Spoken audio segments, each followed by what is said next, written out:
Hola, buenos días. Soy la doctora Teresa Lajo, médico especialista en endocrinología y nutrición y últimamente muy especializada en temas relacionados con sobrecrecimiento bacteriano y con microbiota en general. Y hoy vamos a hablar de el sobrecrecimiento bacteriano, pero específicamente del sobrecrecimiento bacteriano rebelde al tratamiento o difícil de tratar. Empezamos por decir que el SIBO, yo supongo que la mayor parte de las personas que estamos aquí conocemos en qué consiste el sobrecrecimiento bacteriano y las siglas SIBO quiere decir Small Intestine Bacterial Overgrowth y que sería Small Intestine de intestino delgado, Bacterial Overgrowth, sobrecrecimiento bacteriano. No todos son bacterias, hay muchas veces que son arqueas, que son cándidas u otro tipo de crecimiento fúngico o también puede ser parásitos, pero el nombre que se ha acuñado, el nombre que más suena o que más se utiliza para este tipo de trastornos es el SIBO. Hoy mismo me escribía una paciente diciendo que su médico de cabecera no quiere recetarle los antibióticos para el sobrecrecimiento bacteriano, en este caso sí que era bacteriano, ahora veremos porque no considera que estas pruebas tengan validez. Bueno. En mi libro, hay un libro, acabo de publicar un libro que se llama ¿Qué SIBO tengo? Explico bastante y de hecho em,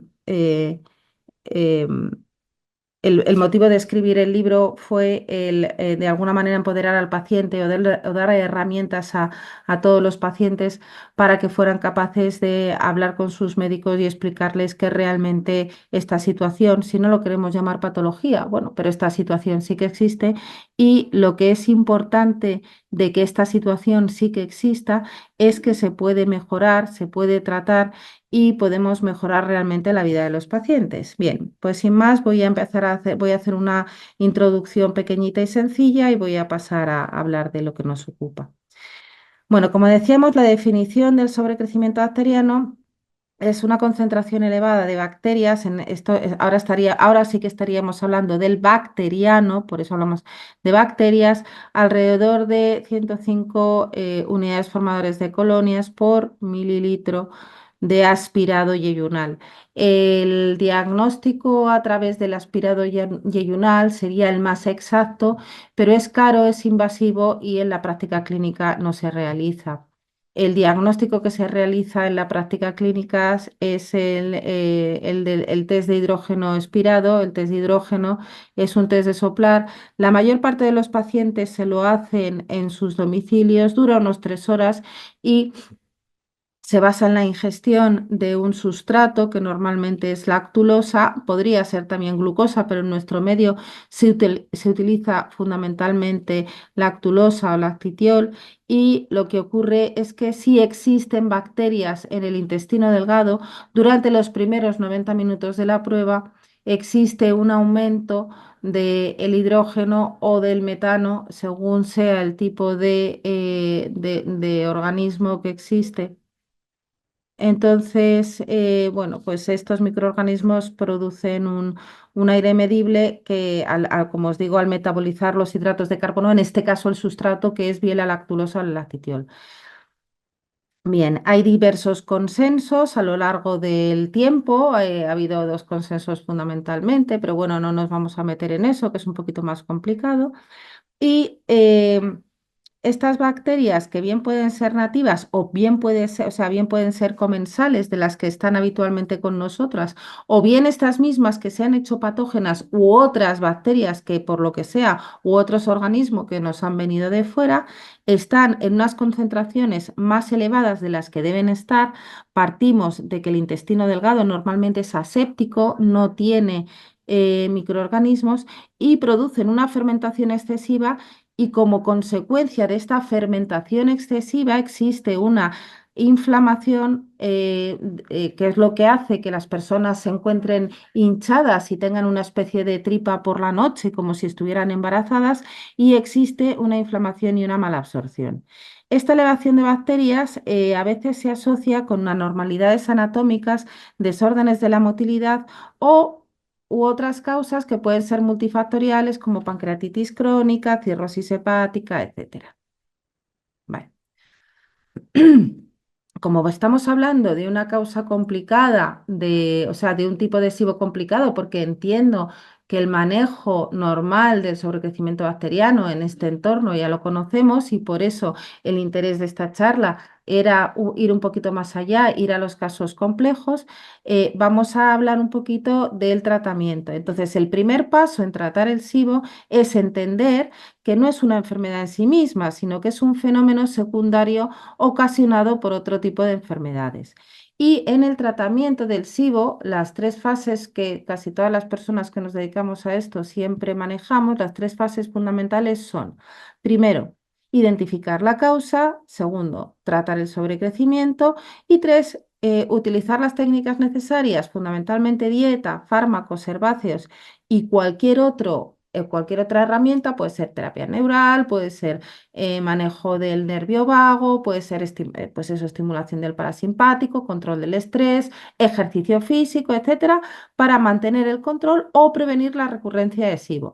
Una cosa es el SIBO difícil de tratar o resistente al tratamiento y otra es la categoría de SIBO recurrente, ¿vale?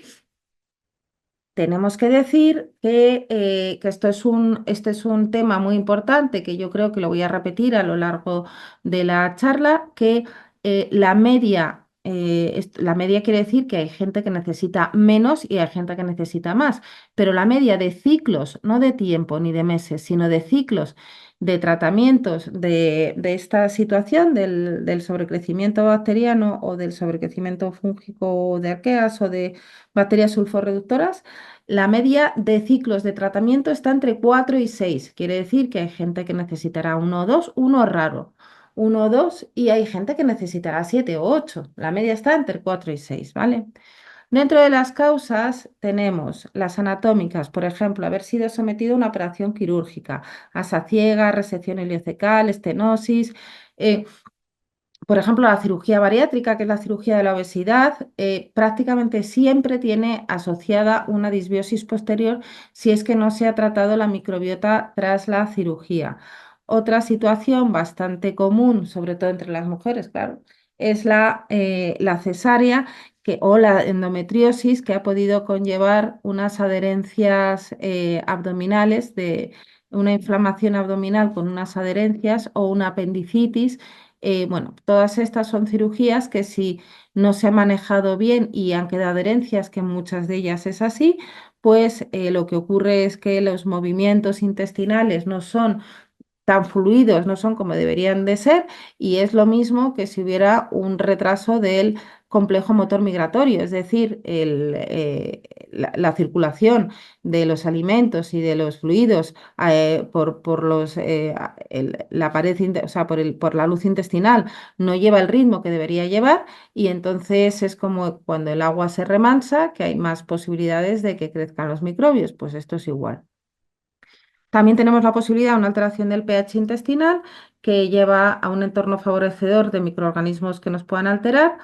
Medicación tipo pues, antibióticos, narcóticos, anticolinérgicos, por supuesto anticonceptivos hormonales, algunos antidiabéticos, los nuevos fármacos para la obesidad que son los análogos de GLP-1, etcétera. Alteraciones hormonales como el hipotiroidismo que tiene una relación bidireccional con el SIBO, diabetes, obesidad, alteraciones estructurales. Normalmente la anatomía permite que los microorganismos se muevan hacia afuera y como he estado diciendo, si existe una alteración estructural, pues es como el agua remansada que tiene más probabilidades de infectarse.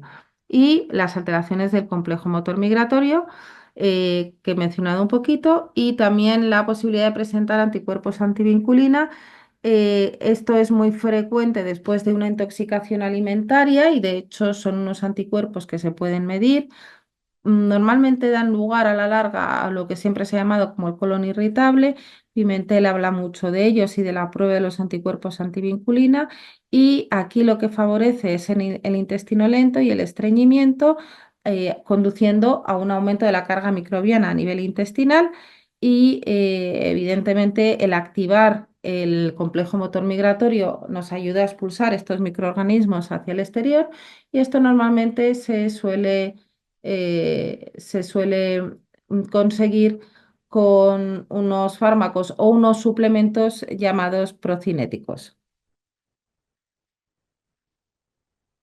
Dentro de las causas estarían también los problemas inflamatorios y alteración de la inmunidad intestinal al presentar patologías inflamatorias intestinales como puede ser colitis ulcerosa, enfermedad de Crohn, etcétera. Otras causas también es el déficit de la IgA secretora, eh, ya que ahí tenemos más probabilidades de tener infecciones y estamos más indefensos frente a amenazas externas. La falta de secreción de ácido gástrico o hipocloridria, la falta de enzimas pancreáticas y la falta de sales biliares. Estas serían las causas fundamentalmente digestivas. Todo esto favorece la entrada de microorganismos en el estómago y por tanto en el intestino. Dentro de la alimentación, un exceso de azúcar, un exceso de bebidas alcohólicas, de levaduras, de trigo, de carbohidratos simples, es decir, de azúcares. También el consumo de embutidos porque están llenos de azúcar y lactosa. Y también conservantes, colorantes, otras sustancias tóxicas. Los edulcorantes suelen ser bastante perjudiciales, incluyendo la stevia, salvo que sea una stevia muy pura y de hojas, no la más artificial. Por supuesto, el uso prolongado de algunos fármacos. Ahí tenemos pues, los antibióticos, los corticoides, los anticonceptivos que comentaba antes, ya que producen deplección de algunas vitaminas como la B6. El estrés prolongado en el tiempo, por lo menos en mis pacientes, esta suele ser la causa número uno de sobrecrecimiento bacteriano. ¿Por qué? Porque al estresarnos no solamente tenemos la hipocloridria que comentábamos en dos diapositivas antes, sino que también tanto el cortisol como los niveles de glucosa aumentan, se deprime el sistema inmune, se altera la flora intestinal, el parasimpático disminuye y el simpático está elevado, con lo cual el cuerpo siente que estamos en alerta, existe una ralentización del complejo motor migratorio si estamos todo el rato en simpaticotonía, es decir, en alerta, etcétera. También es perjudicial el uso y consumo de agua de grifo, ya que tiene mucho cloro y el cloro es bastante perjudicial para nuestra microbiota, y también el flúor. Yo recomiendo normalmente la pasta de dientes sin flúor, que además tiene una acción bastante importante sobre el sistema inmune. Bien, según Pimentel, que es el autor al que yo principalmente sigo en todo esto del sobrecrecimiento bacteriano, hay varias categorías en la respuesta al tratamiento del sobrecrecimiento bacteriano. Entonces, dentro de estas categorías de respuesta tenemos, primero, resolución a la primera. ¿Esto qué quiere decir? Que tratamos el sobrecrecimiento bacteriano y el SIBO se resuelve. El paciente toma o la rifaximina o el metronidazol o el herbáceo, o lo mejor es tratar de tres maneras, pero eso ya realmente hay muchos profesionales tratando esta patología, y yo no he encontrado dos personas que lo traten exactamente igual. Mi forma de tratarlo es basándome en tres pilares: uno es la dieta, otro es el tratamiento farmacológico y otro es el herbáceo. Esto sería como para limpiar. Luego hay como que abonar, sembrar, reconectar, en fin, son muchas fases, ¿no? Pero en cualquier caso, hombre, yo supongo que lo de la resolución a la primera depende de cómo lo hagas. Claro, quien trate exclusivamente con una ronda de 14 días de antibióticos y ya está, va a tener bastante poca incidencia de resolución a la primera, porque como esto tiene una causa inicial que pasa por la alteración de la microbiota, no pasa solamente por limpiar. Esto es como si tienes un césped lleno de maleza y te limitas a quitar las hierbas malas. Pues no, habrá que volver a sembrar y abonar y tener tu césped para que no vuelvan a crecer malas malas, ¿no? Pero en cualquier caso, resolución a la primera. Resolución a la primera, pero recidiva en el tiempo, Ellos, como utilizan fundamentalmente las rifaximinas, es el gold estándar, es a lo que se refieren ahora, pero bueno, toman rifaximinas, se encuentran mucho mejor, pero luego en 6 meses vuelven. En estos casos es muy útil, según Pimentel, tomar un procinético junto con la dieta reestructurante, que sería la dieta posterior a la dieta del tratamiento, que suele ser, eso lo cuento en otra charla, pues o la dieta baja en FODMAP, o la dieta bifásica, o la dieta de carbohidratos específicos, o la dieta GAPS, o la paleo, la que decidamos hacer para estos trastornos. A mí me gusta o la dieta bifásica de la doctora Nirala Jacobi o la dieta baja en FODMAP de la Universidad de Monash de Australia. En cualquier caso, em, si se, si se da de forma adyuvante, si se añade un procinético desde el primer momento con la dieta, es mucho más eficaz y en cualquier caso, la resolución a la primera, pero la recidiva en el tiempo supone aproximadamente un 70% de los pacientes. Y es por esta razón que tenemos que hacer un test de hidrógeno para el seguimiento. Otra posibilidad es la mejoría, pero la recidiva casi inmediata. Los antibióticos mejoran al paciente, pero en menos de un mes vuelven los síntomas, incluso en pocos días. Este es un grupo importante y se necesita un segundo test de hidrógeno expirado porque si existe recidiva y el segundo test de hidrógeno es normal, que puede ocurrir, puede que exista alguna otra razón para la sintomatología, no siempre es un SIBO. Entonces, si el test es positivo y hay sintomatología, ya estamos empezando a vislumbrar una causa secundaria de SIBO, como por ejemplo el uso de algunos fármacos, adherencias, causa estructural, como hemos contado al principio.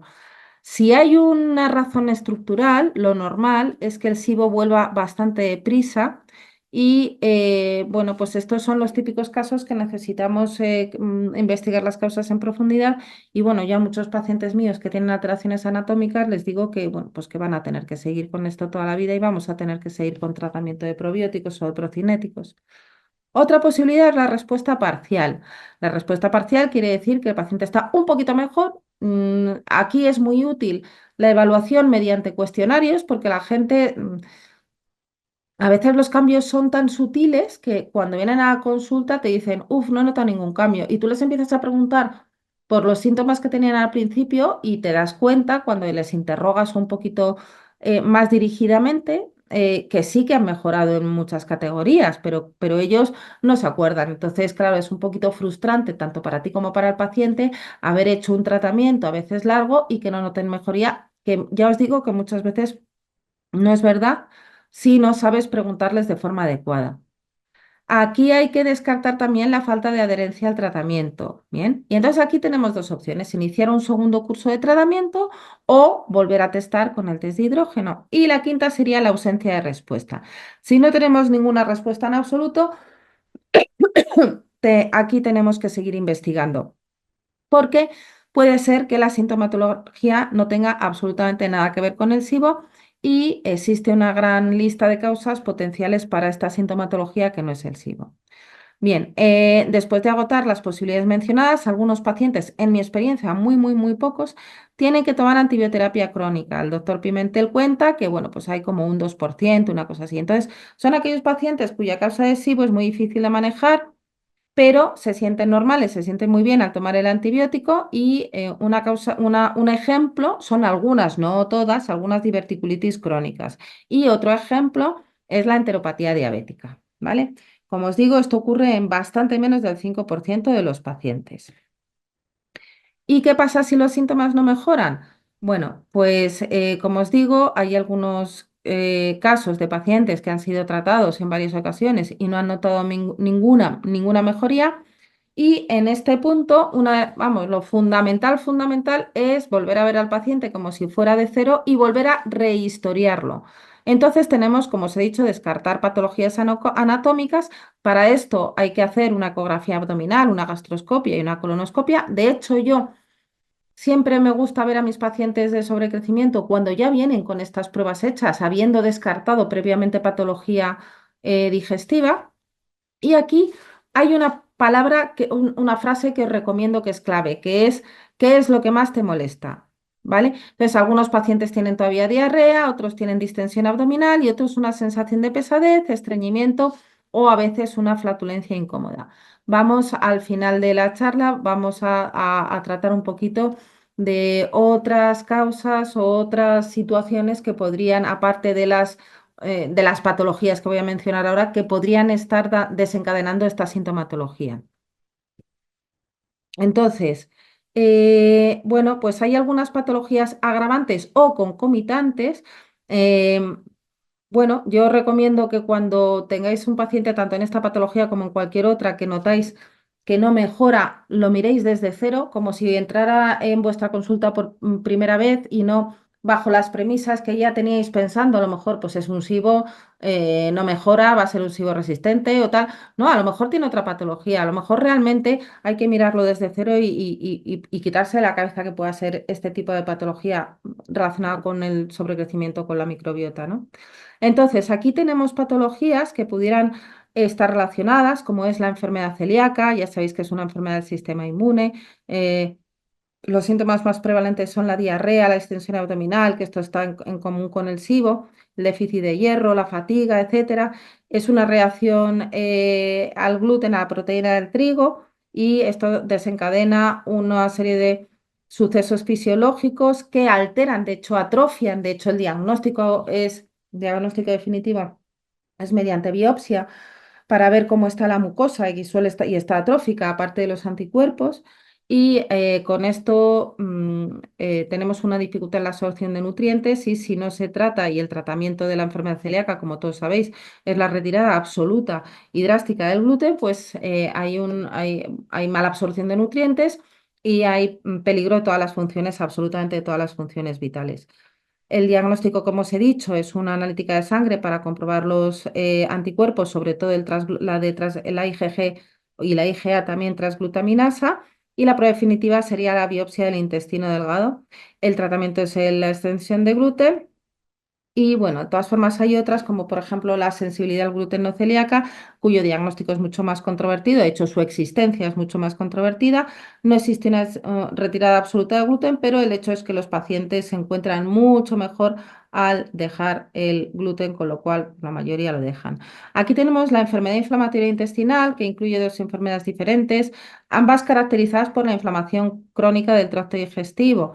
Eh, y son la enfermedad de Crohn y la colitis ulcerosa. En ambos existe un microbioma anómalo, aunque también una predisposición genética y factores ambientales. No voy a entrar mucho en esto porque ya sería una cuestión mucho más del especialista en medicina digestivo, pero bueno, que sepáis las diferencias. La colitis ulcerosa implica fundamentalmente el colon, tiene un riesgo más elevado de cáncer, tiene más frecuencia de úlceras, sobre todo a nivel eh, de colorectal. La gravedad de las úlceras puede ser variable, también tiene bueno, pues, síntomas muy típicos de diarrea, sangre con las heces, porque es fundamentalmente una enfermedad del colon. La del Crohn, el Crohn, sin embargo, puede aparecer en cualquier parte del intestino, del tracto digestivo, desde la boca hasta el ano. Y las estenosis intestinales son una complicación frecuente, tan igual que las fístulas, que son tractos anómalos que conectan el interior del intestino con cualquier otra víscera o incluso con el exterior. Y también tenemos diarrea, dolor abdominal, sangre en las heces, fiebre, pérdida de peso y sudores nocturnos. Diagnóstico, como os he dicho, lo tiene que hacer el especialista en digestivo y puede ser interesante la dieta inflamatoria y algunas cepas de probióticos. Los antecedentes familiares de enfermedad inflamatoria intestinal multiplican por 10 el riesgo de una persona de tener esta enfermedad y predispone a la aparición de SIBO, pero no quiere decir que no haya que descartarlo, sobre todo en los casos de SIBO rebelde. Y se solapa de manera muy importante con el síndrome de colon irritable. eh, lo que pasa es que en el colon irritable ya sabemos que un 60-65% de los colon irritables en realidad son SIBOs, ¿no?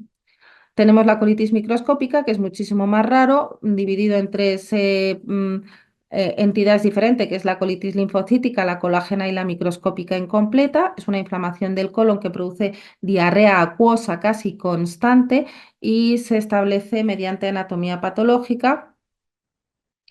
Puede ser debido a ciertos fármacos, como por ejemplo los antiinflamatorios no esteroideos, y se suele tratar con corticoides, bismuto y antiinflamatorios.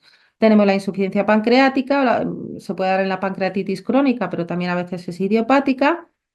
Se diagnostica mediante pruebas de imagen y normalmente se trata administrando enzimas pancreáticas. En muchas ocasiones, un nivel bajo de las tasas fecales es muy significativo de insuficiencia pancreática. El- Normalmente, la insuficiencia pancreática puede estar acompañada o no del sobrecrecimiento bacteriano, pero indudablemente es una de sus causas. La malabsorción de sales biliares es muy similar a la anterior. Los ácidos biliares son fundamentales para preservar la microbiota intestinal y cuando existe una alteración del microbioma, sobre todo a nivel del intestino delgado, puede afectar la reabsorción de las sales biliares y al no reabsorberse en el intestino delgado pasan al colon y causan diarrea y su tratamiento es fundamentalmente mediante lo que llamamos binders o secuestradores de ácidas biliares, como por ejemplo la colestiramina o el colestipol, y hay que tener cuidado con la interferencia de la absorción de algunas vitaminas del grupo B y de otros medicamentos. Bien. Luego está la disfunción del suelo pélvico. Estas ya son mucho más raras, por ejemplo, la enfermedad de Hirschsprung, que es una condición genética que se da fundamentalmente en niños, o la defecación dissinérgica o los prolapsos rectales. Y luego estarían las disfunciones mitocondriales, todavía muchísimo más raras, pero también existen, que son alteraciones genéticas y que hay que descartar en caso de distensión abdominal importante, dolor, estreñimiento pertinaz, hinchazón abdominal, etcétera. Aquí hay que descartar siempre una obstrucción intestinal mecánica. Eso es grave, es cuando el paciente no defeca en mucho tiempo y además tiene fiebre y tiene dolor y, bueno, y no tiene gases. Bueno, esta es una condición que requiere que el paciente acude a urgencias y se le haga pruebas de imagen y se le explore, se le toque la tripa, ¿vale? Son muy raras. Bien. Otras enfermedades con sintomatología similar a SIBO las tenéis ahí, de destacar la enfermedad, el MCAS, que es la activación de células mastocitarias y se trata con antihistamínicos. Los pacientes normalmente tienen muchísimas alergias.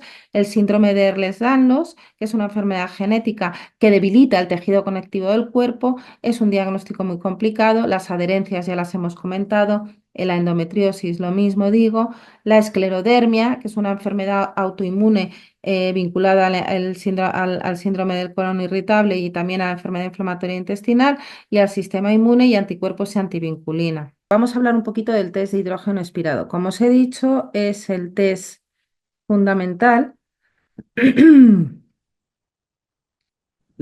para el diagnóstico de esta patología y esto nos permite, como os comentaba, diferenciar varios tipos de sobrecrecimiento, digamos, microbiano. El de hidrógeno, el de metano, el de sulfuro de hidrógeno, el fúngico y el mixto. Estos dos últimos no los diferenciamos mediante el test de hidrógeno expirado, sino es más bien la clínica, la sintomatología. Aquí tendríamos el SIBO de sulfuro de hidrógeno es cuando las dos líneas están muy pegaditas a la línea de base. Esto quiere decir que las bacterias que existen, que son sulforreductoras, se están consumiendo tanto el hidrógeno, que nos daría un aumento de la línea azul, que es la del hidrógeno, como la del metano, que es la línea verde. Entonces, cuando las dos líneas en los primeros 90 minutos están bajitas y pegadas al suelo, probablemente sea un SIBO de sulfuro de hidrógeno, que tiene un tratamiento diferente. Eh, Os pongo ese porque es el más complicado de interpretar. Un tema también candente, importante, difícil, como queráis llamarlo, es un documento, está basado en un documento de la doctora Alison C. Baker, que después de Pimentel para mí son los grandes del sobrecrecimiento bacteriano, los dos son digestivos.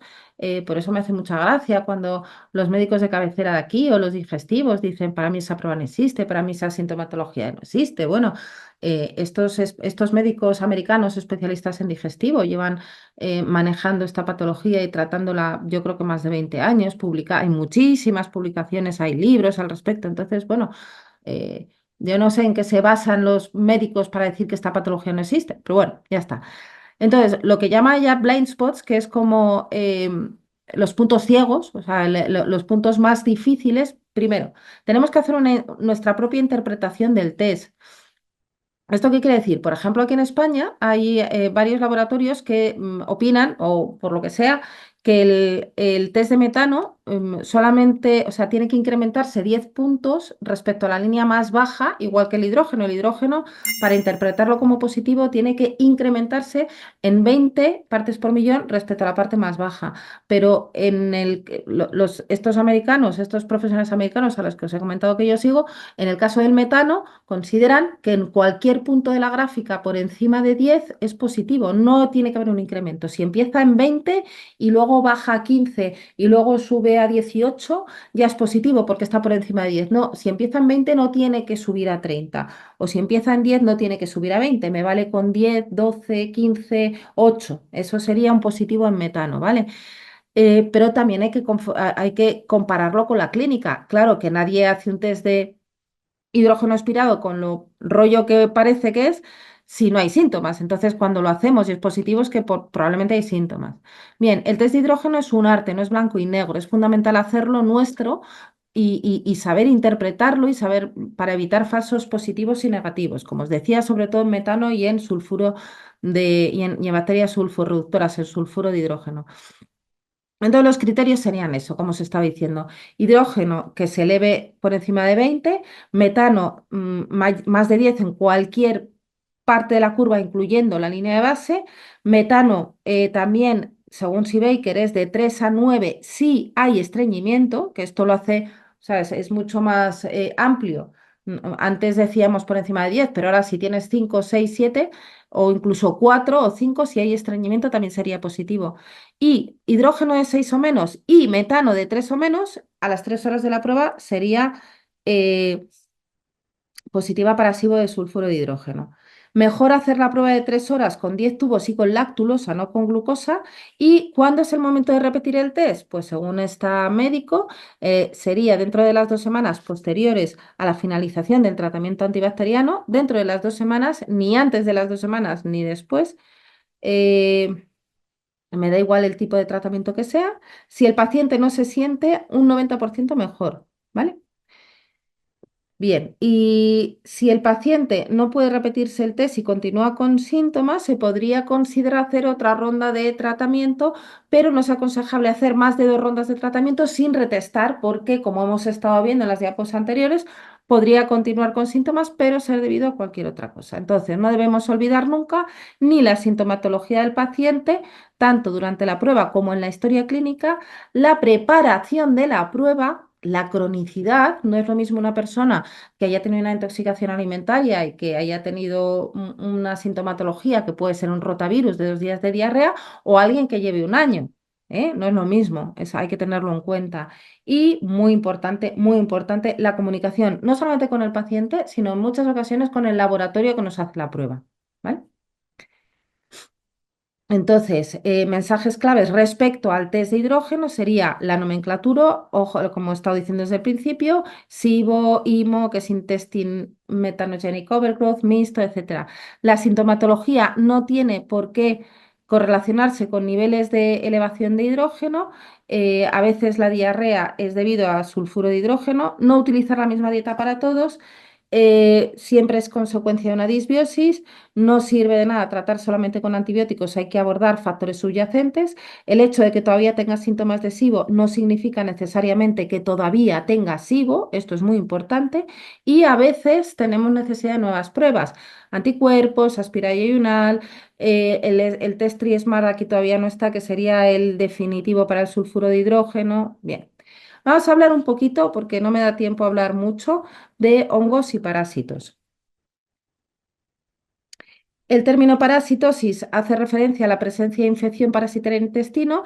Esta es una de las causas de SIBO rebelde a tratamiento porque, porque es muy difícil de diagnosticar. Habría que diagnosticarlo con PCR, igual que los hongos o el sobrecrecimiento fúngico, como vamos a ver luego, o a veces con la clínica o a veces con otros test u otros métodos diagnósticos como puede ser la bioresonancia. No voy a entrar en los tipos de parásitos, protozoos, helmintos, tal. La sintomatología es variable, suele haber síntomas de neuroinflamación, es bastante común en niños con autismo, por ejemplo. Bien, hay, por ejemplo, hay uno que es el Blastocystis hominis que sale bastante en los test de microbiota cuando hay alteración de disbiosis y, por ejemplo, este es uno que no es necesario tratarlo, que simplemente hay que reponer o levantar microbiota. Y dentro del tratamiento, pues es muy importante los hábitos de vida, por supuesto, igual que en el resto, pero en este caso, igual que en el sobrecrecimiento fúngico, la dieta tiene que incluir una dieta muy bajita en carbohidratos de absorción rápida, es decir, una dieta bajita en azúcares, pero también alimentación baja en histamina. Luego tenemos el sobrecrecimiento fúngico. Aquí la protagonista mayor, la más abundante, es la cándida, sobre todo la cándida albicans, que puede darse no solamente en el intestino, sino también en el aparato urinario y en el genital, sobre todo en boca y en vagina.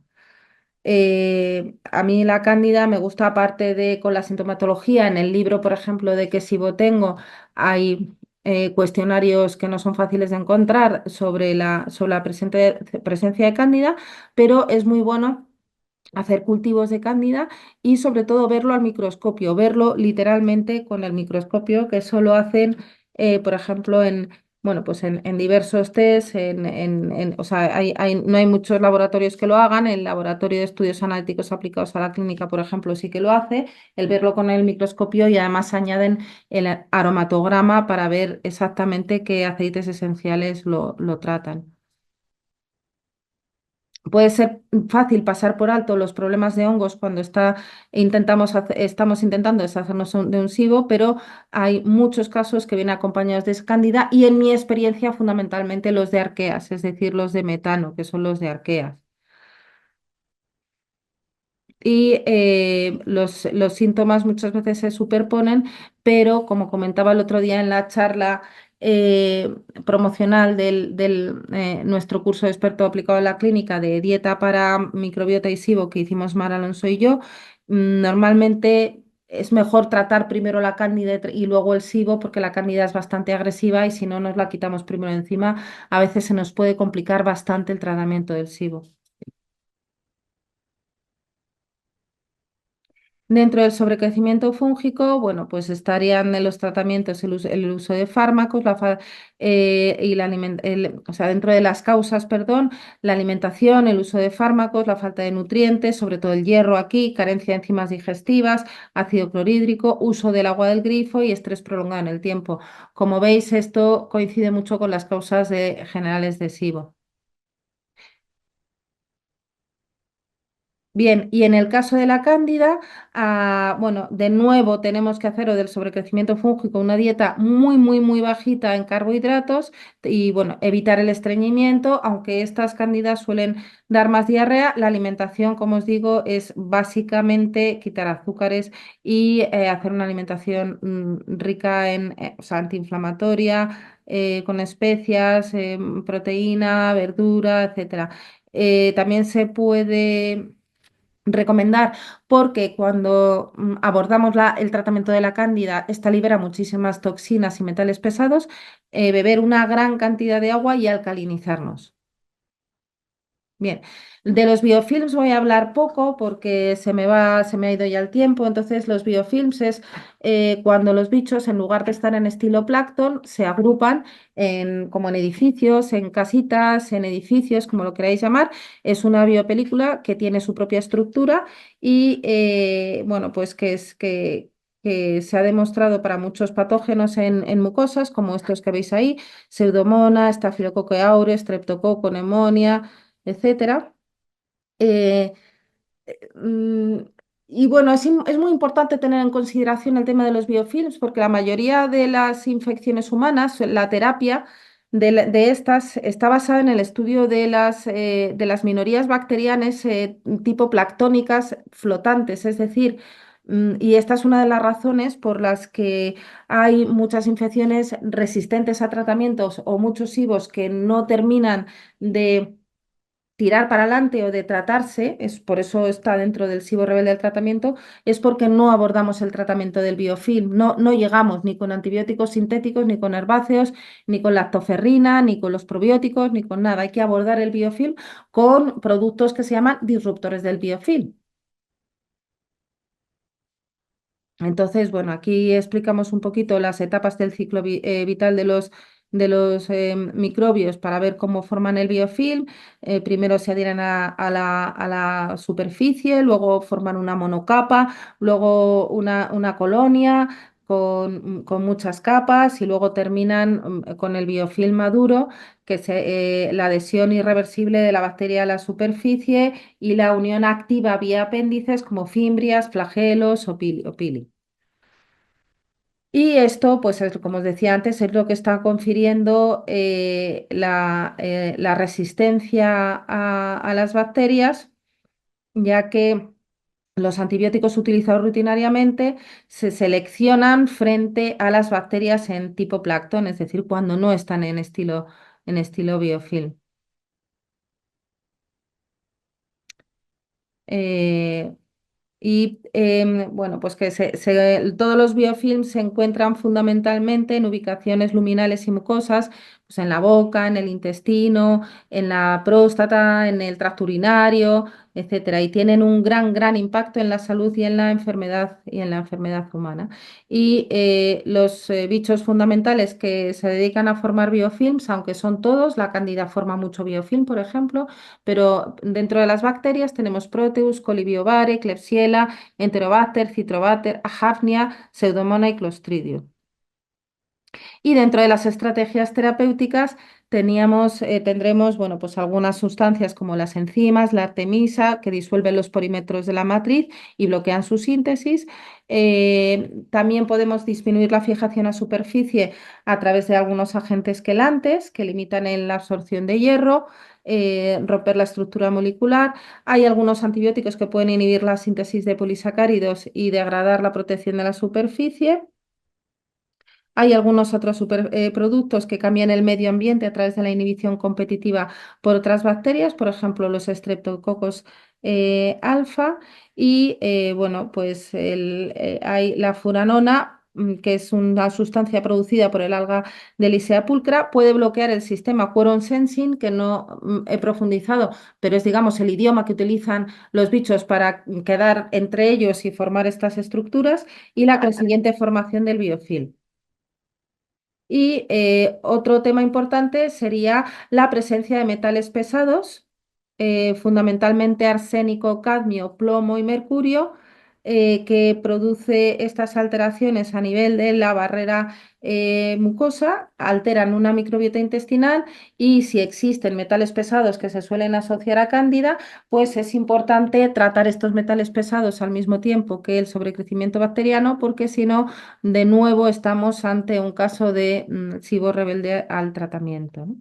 Vale, y por último, quería acabar con estas reflexiones. El hecho de que todavía se sienta hinchado no significa necesariamente que todavía tengamos SIBO. Esta creencia puede llevar a los pacientes con sobrecrecimiento bacteriano a quedarse atrapados en una mentalidad de matar, lo que siempre conduce a un tratamiento excesivo. Es decir, los pacientes muchas veces siguen con los síntomas y vienen diciendo, yo quiero una siguiente ronda de antibióticos, quiero una siguiente ronda de disruptores del biofilm, quiero una siguiente ronda tal. Bueno, pues no siempre es así, por eso es muy importante retestar, volver a hacer el test. A veces también es fácil confundir los desequilibrios del intestino grueso, que también existe, y ahí no se llama sobrecrecimiento bacteriano del intestino delgado. En todo caso sería LIFO o ya simplemente una disbiosis, ¿no? Y sobretratar el SIBO puede empeorarnos al final la microbiota en el intestino grueso.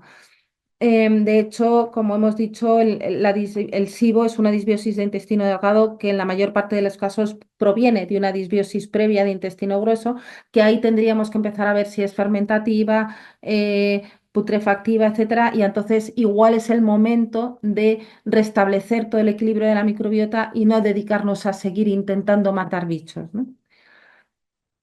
En algún momento tiene que haber un cambio de la fase de eliminación a la fase de reparación y crecimiento.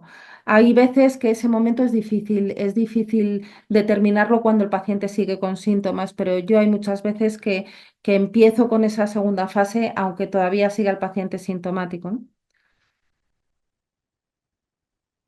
Puede haber también déficits nutricionales, sobre todo si son pacientes que han estado mucho tiempo con las dietas, por ejemplo, baja en FODMAP, que recuerdo que son unas dietas de máximo 6 semanas y que siempre, por favor, intentad, si os lo podéis permitir, el acompañamiento de un nutricionista en estas lances del tratamiento del SIBO. Y es posible que al final todo sea debido, y sobre todo los síntomas remanentes, a una disfunción del cortisol debido a los altos niveles de estrés físico emocional. Entonces, el estrés crónico nos va a impedir curarnos de todo del SIBO y va a exacerbar los síntomas.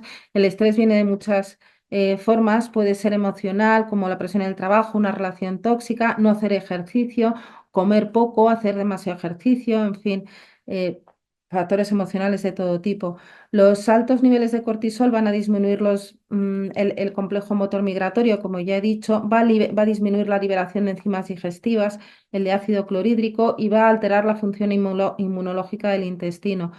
Y además el cortisol alto también aumenta la permeabilidad intestinal.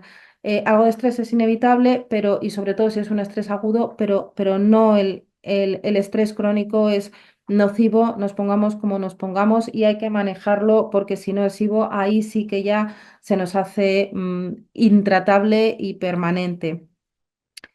Bueno, a veces son muy comunes en las dietas súper restrictivas. Esto también es un enorme factor de estrés físico que veo habitualmente en todos los pacientes con SIBO. Y la falta del sueño, la falta de sol, la falta de afecto físico también son otros factores muy estresantes y lidiar con el estrés es fundamental. ¿Vale? También importantísimo fortalecer el nervio vago, apoyar la función del complejo motor migratorio con procinéticos para reparar y apoyar el eje intestino-cerebro y evitar la recaída. Muchas gracias y espero que esto os haya, que esto os haya servido. Mucho ánimo, mucha paciencia. A veces es necesario un poquito más de tiempo para que la inflamación se estabilice, porque el SIBO causa muchísima inflamación. Hay que hacer estrategias para que la inflamación se calme. El butirato me sirve mucho, la cúrcuma, otros inflamatorios, la ashwagandha para relajar el estrés, la micoterapia también para restablecer un poquito eh, la insuficiencia adrenal y sobre todo, el manejo del estrés. Por supuesto, probióticos y glutamina al final de todo para restablecer la permeabilidad y la barrera intestinal. Y cualquier cosa que necesitéis, aquí estoy. Gracias a Xsalud y gracias a todos vosotros.